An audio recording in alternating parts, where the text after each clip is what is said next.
Hello बच्चों, NTA से मेरे दो सवाल है कि अगर आपने सिलेबस को शेयर किया था तो उसी सिलेबस के अकॉर्डिंग आपने पेपर क्यों नहीं सेट किया, और अगर आपको कोई और सिलेबस से शेयर करना था, क्वेश्चंस वहां से देना था, तो आप या तो ये शेयर करते कि ये रेफरेंस है, आप इसके रेफरेंस के अकॉर्डिंग पढ़ लीजिए, हम पेपर वहां से पूछ लेंगे, क्वेश्चन वहां से पूछ लेंगे।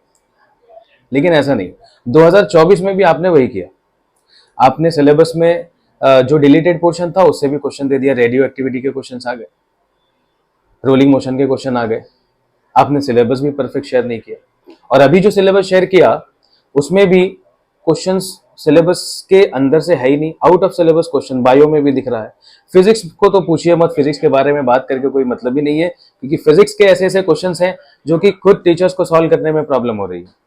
तो आप कैसे एक्सपेक्ट कर सकते हो कि स्टूडेंट्स उतने टाइम लिमिट में उसको सॉल्व कर दे। तो पहला सवाल ये है, या तो आप सिलेबस शेयर करो कि हम ये रेफरेंस के लिए दे रहे हैं, आप इसके ऊपर पढ़ के आ जाओ, क्वेश्चन हम ले लेंगे। दूसरा क्वेश्चन ये है कि अगर आपको ऐसे ही क्वेश्चंस डालने हैं फिजिक्स में जैसे आपने दिए थे इस साल, अगर ऐसे ही क्वेश्चंस डालने हैं आपको, तो या तो पैटर्न चेंज कर दो उसका, तो आप क्वेश्चन डालो। क्योंकि उतने टाइम फ्रेम में आपने जो क्वेश्चन दिया था, पहले तो पढ़ने लगाया, फिर उसके बाद सॉल्व करने लगाया। बच्चों का मार्क्स, बेचारे बच्चे देख के उसको परेशान हो रहे हैं, पूरा इंडिया में बच्चे परेशान है सिर्फ इसके लिए कि बेचारे इतना मेहनत करके गए बच्चे हमारे, और वो पेपर देखते ही रो के सेंटर से बाहर आए। तो अगर आपको इसी तरीके से क्वेश्चन पूछना है तो आप टाइम दीजिए, आप पैटर्न चेंज करिए। पैटर्न चेंज करेंगे तो बच्चा टाइम लगेगा, सॉल्व कर सकता है, तब आप परफेक्ट जज कर सकते हैं। मैं तो चैलेंज करता हूं कि एनटीए के कोई भी जो भी ऑफिशियल्स हैं इस पेपर को 1 घंटे के टाइम लिमिट में सॉल्व करके दिखा दे फिजिक्स को।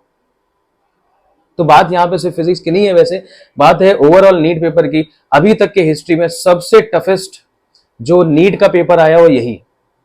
अगर 2016 भी देखें, जो टफ हम बात करते हैं, तो 2016 से भी ज्यादा टफ था, तो 21 में भी टफ आया था, बट 21 का जो पेपर है वो 16 से थोड़ा सा कम टफ था। लेकिन अभी तो हद ही हो गई, 2025 का जो पेपर है वो आप मतलब कुछ भी कैसे भी क्वेश्चंस डाल रहे हैं। तो मैं बच्चों से सिर्फ ये कहना चाहूंगा कि बेटा देखो, एक चीज इसमें एक अच्छी हो गई है कि कट ऑफ जो है बहुत नीचे आ गया है, और जो भी एक्सपेक्टेड कट ऑफ है वो लास्ट ईयर के मुकाबले 100 to 120 मार्क्स कम होगा। तो ये खुशी की बात है, but at cost of what? इस तरीके से कट ऑफ कम किया जाएगा, यानी एक टाइम पे लेवल यहां है और अगले टाइम पे लेवल यहां कर दिया, यानी 2024 में इधर लेवल है, 2025 का लेवल यहां कर दिया। ऐसे थोड़ी होता है। अथॉरिटी से सिर्फ और सिर्फ ये रिक्वेस्ट है मेरी, अथॉरिटी से ये रिक्वेस्ट है कि प्लीज बच्चों का साल ना वेस्ट करें। बच्चे बहुत मेहनत करके पेपर के लिए जाते हैं, और इस तरीके से चीजें होंगी तो प्रॉब्लम होगी।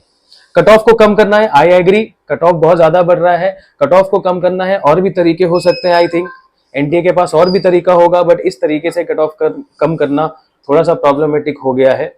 तो बच्चों, आपसे सिर्फ और सिर्फ ये रिक्वेस्ट है कि अपने आप को मत कोसो, अपने आप को मत बोलो, क्योंकि ये आपका प्रॉब्लम नहीं था, ये टेस्टिंग एजेंसीज का प्रॉब्लम है कि वो इस तरीके का पेपर सेटअप कर रहे हैं। मतलब आपके साथ स्कैम हो गया, ठीक है, मानते हैं बहुत बुरा हुआ लास्ट ईयर भी, लेकिन उसका ये मतलब नहीं कि आप बच्चों से उसका बदला निकालें। तो मेरी सिर्फ इतनी रिक्वेस्ट है कि प्लीज इसको देखा जाए, और हम इतनी आसानी से इस चीज को नहीं छोड़ेंगे। इस पे बात होगी, इस पे चर्चा होगी, और ये दूर तक जाएगा, और इस पे आपको जवाब देना पड़ेगा।